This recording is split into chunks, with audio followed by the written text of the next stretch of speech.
Daily Bible reading for April 7th, 2026. Naomi, Ruth, and Boaz lived late in the period of Judges. Elimelech moves his family to Moab. Ruth 1 through 5. In the days when the judges ruled in Israel, a severe famine came upon the land, so a man from Bethlehem in Judah left his home and went to live in the country of Moab, taking his wife and 2 sons with him. The man's name was Elimelech, and his wife's name was Naomi. Their 2 sons were Mahlon and Kilian. They were Ephrathites from Bethlehem in the land of Judah, and when they reached Moab, they settled there. Then Elimelech died, and Naomi was left with her 2 sons. The 2 sons married Moabite women. One married a woman named Orpah, and the other a woman named Ruth. But about 10 years later, both Mahlon and Kilian died. This left Naomi alone without her 2 sons or her husband. Naomi and Ruth returned. Ruth 1, 6 through 22. Then Naomi heard in Moab that the Lord had blessed his people in Judah by giving them good crops again. So Naomi and her daughters-in-law got ready to leave Moab and return to her homeland. With her 2 daughters-in-law, she set out from the place where she had been living and took the road that would lead them back to Judah. But on the way, Naomi said to her 2 daughters-in-law, "Go back to your mother's homes, and may the Lord reward you for your kindness to your husbands and to me. May the Lord bless you with the security of another marriage." And she kissed them goodbye, and they all broke down and wept. "No," they said, "we want to go with you to your people." But Naomi replied, "Why should you go on with me? Can I still give birth to other sons who could grow up to be your husbands? No, my daughters, return to your parents' homes, for I am too old to marry again. And even if it were possible, and I were to get married tonight and bear sons, then what? Would you wait for them to grow up and refuse to marry someone else? No, of course not, my daughters. Things are far more bitter for me than for you, because the Lord himself has raised his fist against me." And again they wept together, and Orpah kissed her mother-in-law goodbye. But Ruth clung tightly to Naomi. "Look," Naomi said to her, "your sister-in-law has gone back to her people and to her gods. You should do the same." But Ruth replied, "Don't ask me to leave you and turn back. Wherever you go, I will go. Wherever you live, I will live. Your people will be my people, and your God will be my God. Wherever you die, I will die, and there I will be buried. May the Lord punish me severely if I allow anything but death to separate us." When Naomi saw that Ruth was determined to go with her, she said nothing more. So the 2 of them continued on their journey. When they came to Bethlehem, the entire town was excited by their arrival. "Is it really Naomi?" the woman asked. "Don't call me Naomi," she responded. "Instead, call me Mara, for the Almighty has made my life very bitter for me.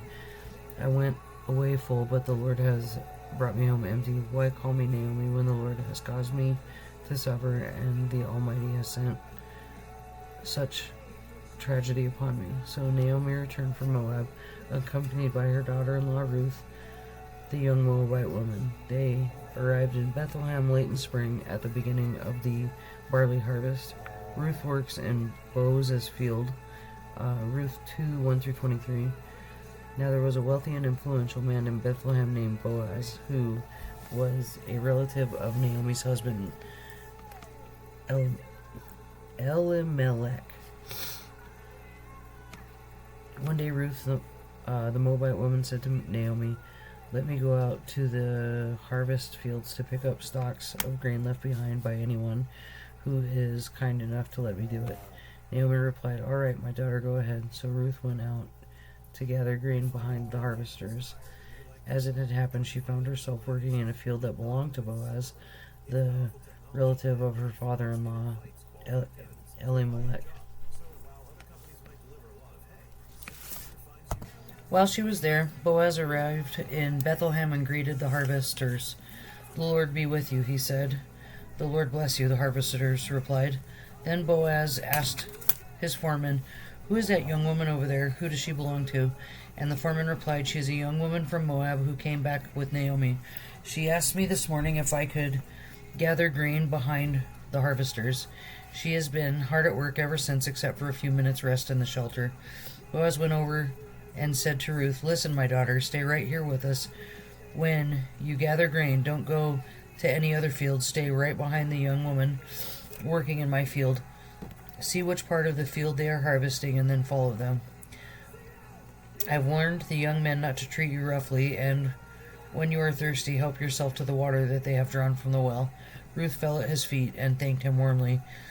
"What have I done to deserve such kindness?" she asked. "I am only a foreigner." "Yes, I know," Boaz replied, "but I also know everything you have done for your mother-in-law since the death of your husband. I have heard how you left your father and mother and your own land to live here among complete strangers. May the Lord, the God of Israel, under whose wings you have come to take refuge, reward you fully for what you have done. I hope I continue to please you, sir." She replied, "You have comforted me by speaking so kindly to me, even though I am not one of your workers." At mealtime, Boaz called to her, "Come over here and help yourself to some food. You can dip your bread in the sour wine." So she sat with his harvesters, and Boaz gave her some roasted grain to eat. She ate all she wanted and still had some left over. When Ruth went back to work again, Boaz ordered his young men, "Let her gather grain right among the sheaves without stopping her, and pull out some heads of barley from the bundles and drop them on purpose for her. Let her pick them up and don't give her a hard time." So Ruth gathered barley there all day, and when she beat the grain that evening, it filled an entire basket. She carried it back into town and showed it to her mother-in-law. Ruth also gave her the roasted grain that was left over from her meal. "Where did you gather all this grain today?" Naomi asked. "Where did you work? May the Lord bless the one who helped you." So Ruth told her mother-in-law about the man whose field she had worked in, and she said, "The man I worked with today is named Boaz." So, let's see. "May the Lord bless him," Naomi told her daughter-in-law. "He is showing his kindness to us as well as to your dead husband. That man is one of our closest relatives, one of our family redeemers." Then Ruth said, "What's more, Boaz even told me to come back and stay with his harvesters until the time of harvest is completed." "Good," Naomi exclaimed. "Do as he said, my daughter. Stay with his young women right through the whole harvest. You might be harassed in other fields, but you'll be safe with him." So Ruth worked alongside the women in Boaz's fields and gathered grain with them until the end of the barley harvest. Then she continued working with them through the wheat harvest in early summer, and all the while she lived with her mother-in-law. Ruth at the threshing floor. Ruth 3, 1-18. One day Naomi said to Ruth, "My daughter, it's time that I found a permanent home for you so that you will be provided for. Boaz is a close relative of ours, and he's been very kind by letting you gather grain with his young women. Tonight he will be winnowing barley at the threshing floor. Now do as I tell you. Take a bath and put on perfume and dress in your nicest clothes. Then go to the threshing floor, but don't let Boaz see you until he has finished eating and drinking. Be sure to notice where he lies down, and then go and cover his feet and lie down there. He will tell you what to do." "I will do everything you say," Ruth replied. So she went down to the threshing floor that night and followed the instructions of her mother-in-law. After Boaz finished eating and drinking and was in good spirits, he lay down at the far end of the pile of grain and went to sleep. Then Ruth came quietly, uncovered his feet, and lay down. Around midnight, Boaz suddenly woke up and turned over. He was surprised to find a woman lying at his feet. "Who are you?" he asked. "I am your servant Ruth," she replied. "Spread the corner of your covering over me, for you are my family redeemer." "The Lord bless you, my daughter," Boaz exclaimed. "You are showing even more family loyalty now than you did before, and you have not gone after a younger man, whether rich or poor. Now, don't worry about a thing, my daughter. I will do what is necessary, for everyone in town knows you are a virtuous woman." But while it is true that I am one of your family redeemers, there is another man who is more closely related to you than I am. Stay here tonight, and in the morning I will talk to him. If he is willing to redeem you, very well. Let him marry you. But if he is not willing, then surely, as the Lord lives, I will redeem you myself. Now lie down here until morning. So Ruth lay at Boaz's feet until morning, but she got up before it was light enough for people to recognize each other. For Boaz said, "No one must know that a woman was here at the threshing floor." Then Boaz said to her, "Bring your cloak and spread it out." He measured 6 scoops of barley into the cloak and placed it on her back. Then he returned to the town. When Ruth went back to her mother-in-law, Naomi asked, "What happened, my daughter?" Ruth told Naomi everything Boaz had done for her. And she added, "He gave me these 6 scoops of barley and said, 'Don't go back to your mother-in-law empty-handed.'" Then Naomi said to her, "Just be patient, my daughter, until we hear what happens. The man won't rest until he's settled things today." Boaz marries Ruth. Ruth 4, 1-12. Boaz went to the town gate and took a seat there. Just then, the family redeemer he had mentioned came by, so Boaz called out to him, "Come over here and sit down, my friend. I want to talk to you."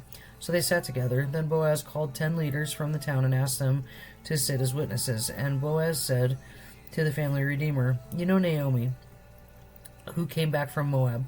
She is selling the land that belonged to our relative Elimelech. I thought I should speak to you about it so that you can redeem it if you wish. If you want the land, then buy it here in the presence of these witnesses. But if you don't want it, let me know right away, because I am next in line to redeem it after you." The man replied, "All right, I'll redeem it." Then Boaz told him, "Of course, your purchase of the land from Naomi also requires that you marry Ruth, the Moabite widow. That way she can have children who will carry out her husband's name and keep the land in the family." "Then I can't redeem it," the family redeemer replied, "because this might endanger my own estate. You redeem the land, I cannot do it." Now, in these days it was the custom in Israel for anyone transferring a right of purchase to remove his sandal and hand it to the other party. This publicly validated the transaction. So the other family redeemer drew off his sandal as he said to Boaz, "You buy the land." Then Boaz said to the elders and to the crowd standing around, "You are witnesses that today I have brought from Naomi all the property of Elimelech, Kilion, and Mahlon. And with the land I have acquired Ruth, the Moabite widow of Mahlon, to be my wife. This way she can have a son and carry the family name of her dead husband, and to inherit the family property here in his hometown. You are all witnesses today." Then the elders and all the people standing at the gate replied, "We are witnesses. May the Lord make this woman who is coming into your home like Rachel and Leah, from whom all the nation of Israel descended. May you prosper in Ephrathah and be famous in Bethlehem, and may the Lord give you descendants by this young woman who will be like those of our ancestor Perez, the son of Tamar and Judah." All right, that's it for April 7th reading. Well, we have a little time, so let's do a daily read. Okay. God shall wipe away all tears, Revelation 21:4. And since it's two-sided, we'll do, "Verily, verily I say unto you, he that believeth on me hath everlasting life." John 6:47.